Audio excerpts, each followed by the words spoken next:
The Galactic Council chamber had witnessed 1,000 wars without ever smelling smoke.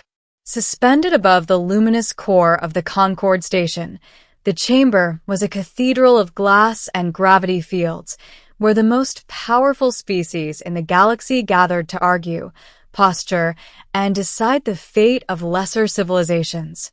Holographic banners of 100 empires floated in stately rotation, each representing millennia of conquest, diplomacy, and domination. Today, however, there was a new banner among them: humanity. It was small, almost insultingly so. A simple blue and green sphere, unadorned by symbols of conquest or divine lineage, hovered near the lower tiers of the chamber. The elder races barely spared it a glance. Next matter of agenda, intoned High Arbiter Zeldar of the Vrun Combine, its many eyes narrowing. Petition from the Terran Union regarding expansion rights beyond their assigned spiral arm. A ripple of amusement passed through the chamber. Denied, hissed Councillor Shaleen of the Averth Dominion before the human delegate could even speak. Their species has not yet reached galactic military parity. Granting them additional territory would destabilize the balance. Agreed, rumbled a karate warlord, his massive armored form crackling with energy. They are clever engineers, but cleverness does not replace strength. The human representative, Ambassador Elias Morgan, stood calmly at his podium. He was unaugmented, unarmored, and unafraid. That alone unsettled a few observers. With respect, Morgan said evenly, humanity has complied with every restriction imposed upon us. We have paid our tariffs, limited our fleet tonnage, and refrained from developing prohibited technologies. Yes, purged Shaleen, and that restraint is appreciated. Morgan's lips tightened almost imperceptibly. However, he continued, your denial leaves us with no choice but to withdraw from the Concorde. Silence fell. High Arbiter Zeldar leaned forward. Withdraw from the Galactic Council? Yes. A murmur swept the chamber. Shock, confusion, and something dangerously close to concern. You forget your place, human, snarled the karate warlord. Without the Concorde's protection, your species will not survive. Morgan met the alien's gaze. We survived long before the Concorde knew we existed. The Arbiter's voice hardened. If humanity withdraws, all treaties are null. Your trade routes will be seized. Your colonies will be reclaimed. Morgan nodded slowly, as if expecting this. Then, he said, this session marks the last time humanity will ask permission. He tapped a control on his wrist. The chamber lights dimmed as a massive star map bloomed into existence above the council floor. Familiar regions glowed softly, until new markers appeared. Black ones. They were everywhere. Clusters of unknown signatures emerged from deep interstellar voids, regions previously believed inhospitable, unstable, or simply empty. The markers multiplied rapidly, spreading like a shadow across the map. What is this? Zeldar demanded. Our fleet, Morgan replied. The laughter came then, sharp and derisive. Impossible, Shaleen scoffed. Those regions contain no detectable mass. No matter, no energy. Nothing capable of sustaining vessels. Morgan's eyes flicked upward. Correct. No normal matter. The black markers pulsed.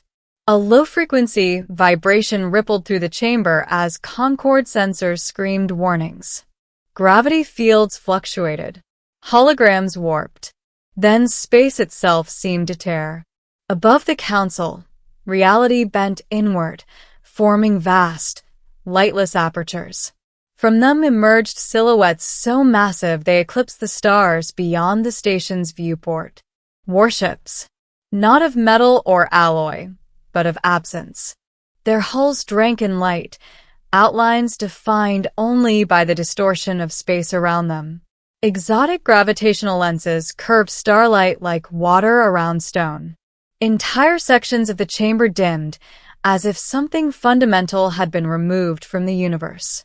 Dark matter constructs, whispered a Thalaxian scientist, horror bleeding into its telepathic broadcast. That's forbidden physics. Morgan's voice carried through the chaos. We discovered dark matter before we discovered faster-than-light travel, he said calmly. It made up most of our universe, yet we couldn't see it. So we learned to listen to its gravity instead. The Arbiter staggered as Concord Station's stabilizers struggled. You weaponized the unseen, Zeldar rasped. No, Morgan corrected. We understood it. The star map zoomed in, showing one of the black fleets in motion. As it passed near a red dwarf, the star's solar flares ceased instantly, frozen in place by impossible gravitational shear. These vessels don't fire beams or missiles, Morgan continued. They rewrite mass distribution. They can collapse a sun into a singularity or unravel one into dust, without ever touching it. Panic erupted. Several counselors attempted to flee, only to be restrained by emergency protocols. Why hide this? Shaleen demanded, her voice shaking. Why pretend weakness? Morgan's expression hardened for the first time.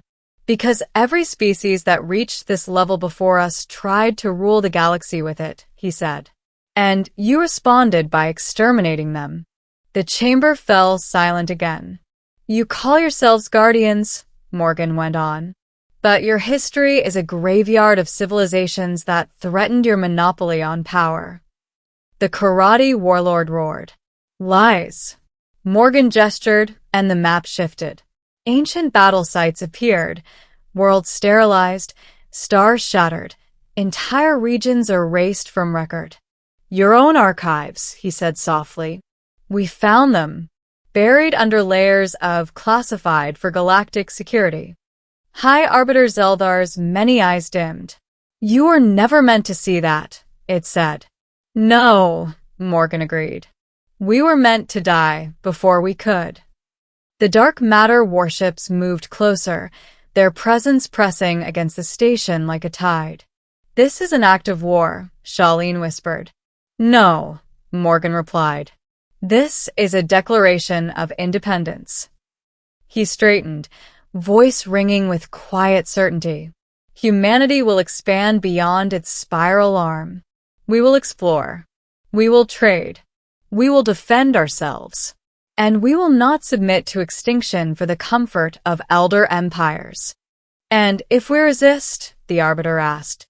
Morgan looked up at the titanic void ships hovering above. Then the galaxy will learn, he said, why humans fear what they don't understand more than what they do. For a long moment, no one spoke. Then, slowly, High Arbiter Zeldar lowered itself. The Concord recognizes the Terran Union as a sovereign equal, it said, voice heavy with resignation. Expansion rights granted. The banners shifted. Humanity's symbol grew larger, brighter. The dark matter warships did not withdraw immediately. They lingered, silent reminders of a truth the galaxy had forgotten. That power did not always announce itself with fire. Sometimes it waited in the dark, patient, invisible, and watching until humanity decided the universe was ready to see it.